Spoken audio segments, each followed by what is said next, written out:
Auzubillahi minasyaitonirrajim. Bismillahirrahmanirrahim. Assalamualaikum warahmatullahi wabarakatuh. Allahumma sholli ala sayyidina Muhammad wa ala ali sayyidina Muhammad. Allahumma sholli ala sayyidina Muhammadin al-Fatih lima ughliq wal khatimi lima sabaq nasiril haqqi bil haqqi wal hadi ila siratikal mustaqim wa ala alihi haqqa qadrihi wa miqdarihil azim. Alhamdulillah, dan anakku, ya, kita masih diberi kesehatan oleh Allah Subhanahu wa taala sebagaimana untuk menjalankan ibadahnya. Ya, salah satunya yaitu thalabul ilmi, menuntut ilmu. Ya. Baik, meneruskan pembelajaran kemarin, ya, kita sudah mempelajari yang namanya kalimat tarji. Ya. Di kelas 5 ini akidah akhlak kita mempelajari kalimat tarji. Kemarin kita sudah mempelajari. Ya, kalimat tarji itu artinya kembali, ya, secara bahasa. Sedangkan benar secara makna itu artinya menyerahkan atau mengembalikan semua urusannya kepada Allah Subhanahu wa taala ketika sesuatu ini menimpa kepada diri kita. Namun bukan berarti kita itu harus pasrah, tapi kita juga di sisi lain harus berusaha. Ya, berusaha untuk merubahnya, berusaha untuk mencegahnya. Selebihnya ketika hasilnya seperti itu, maka itu baru sudah kita serahkan kepada Allah, karena memang itu sudah suatu ketentuan Allah Subhanahu wa taala. Baik, selanjutnya, ya, perilaku menghadapi musibah. Ya. Ketika kita dihadapkan dengan suatu musibah, ya tidak mungkin musibah ini datang ini tanpa seizin Allah. Ya. Yang harus kita ketahui bahwasannya musibah ini datang, ya, itu karena Allah Subhanahu wa taala. Ya. Dan kita sering mendengar atau melihat berbagai musibah. Seperti entah itu kecelakaan, entah itu gempa bumi, entah itu tanah longsor atau tsunami dan lain sebagainya, ya. Maka bagi orang-orang yang beriman, kejadian tersebut ya merupakan suatu yang bisa dikatakan ujian, ya. Jadi musibah-musibah tersebut bagi orang yang beriman itu dikatakan sebagai ujian. Namun bagi orang-orang yang tidak beriman, kejadian-kejadian tersebut itu membuatnya sengsara, bahkan mendatangkan penderitaan. Bahkan ada yang menganggap seolah-olah telah kiamat. Ya memang kiamat itu memang ada dua jenis, ya, kiamat sugro dan kiamat kubro. Ya, sedangkan yang sedang kita rasakan seperti ini, ya, entah itu kecelakaan, gempa bumi, ya, gunung meletus dan lain sebagainya, itu adalah kiamat sugro atau kiamat kecil. Ya, tanda-tandanya banyak, bahkan banyak terjadi, ya.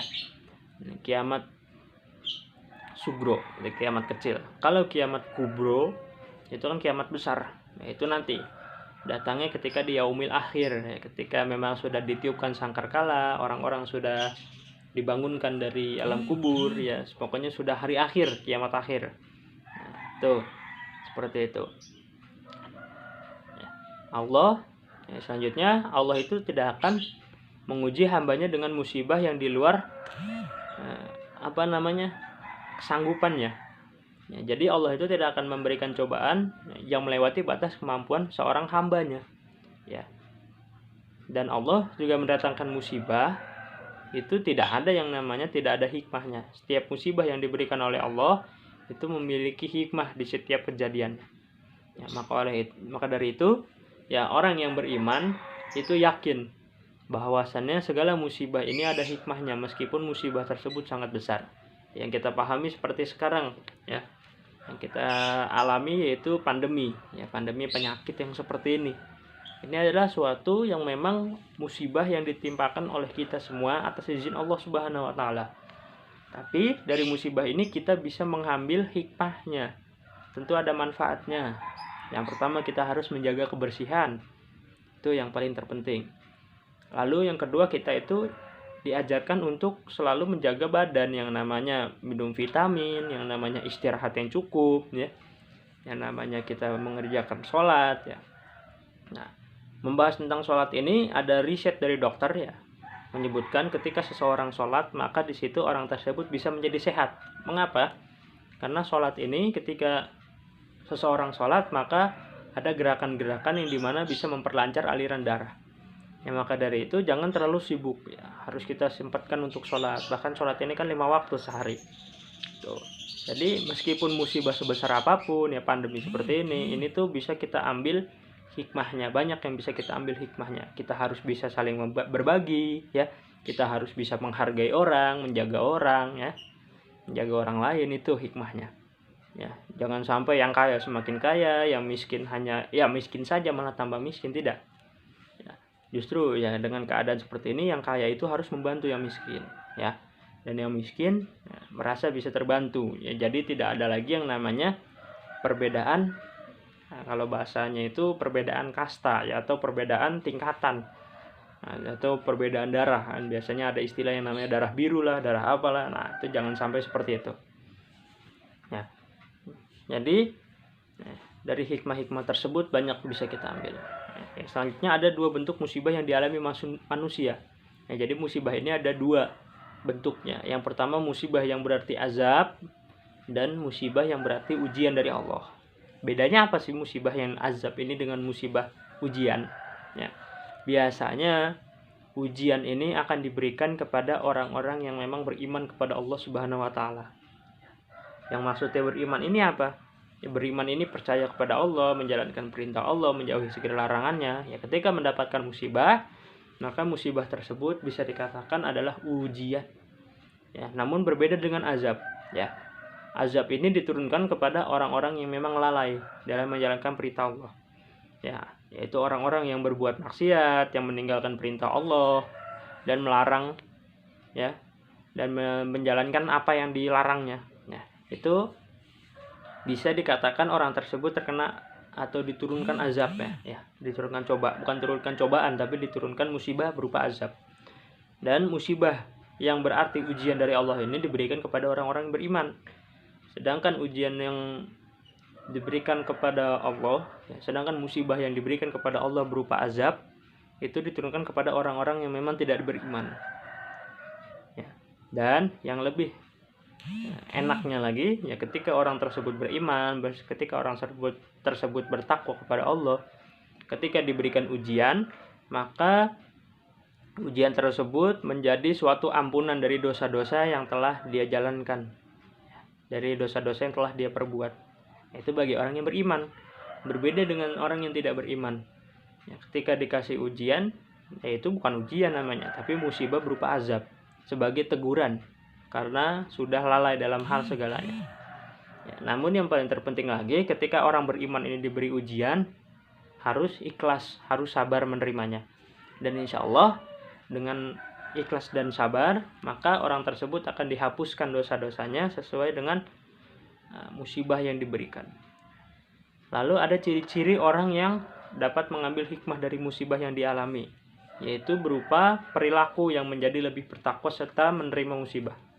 Ya, perilaku yang menjadi lebih baik, yang peduli kepada orang lain, ya, dan selalu memperhatikan kebaikan-kebaikan dan meninggalkan keburukan-keburukannya. Seperti itu, ya. Jadi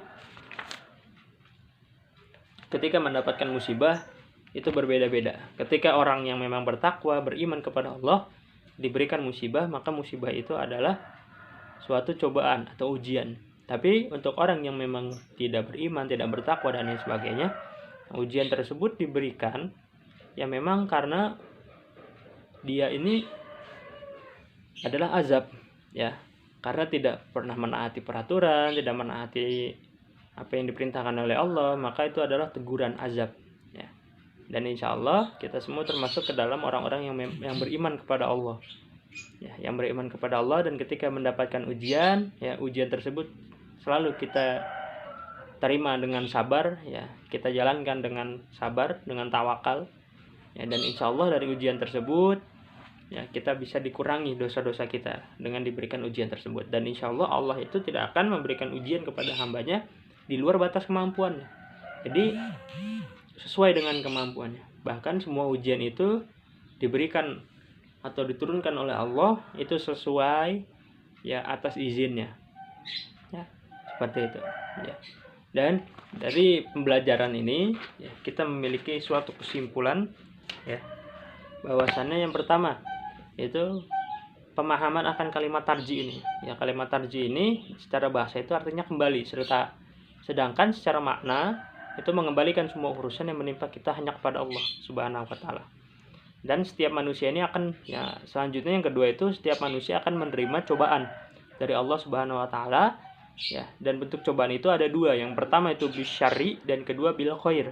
Ya, bisyarri ini adalah ujian atau cobaan yang tidak disenangi oleh semua orang seperti sakit, kemiskinan, ya kecelakaan dan lain sebagainya. Sedangkan bil khair adalah ujian atau cobaan yang disenangi oleh Allah Subhanahu wa taala.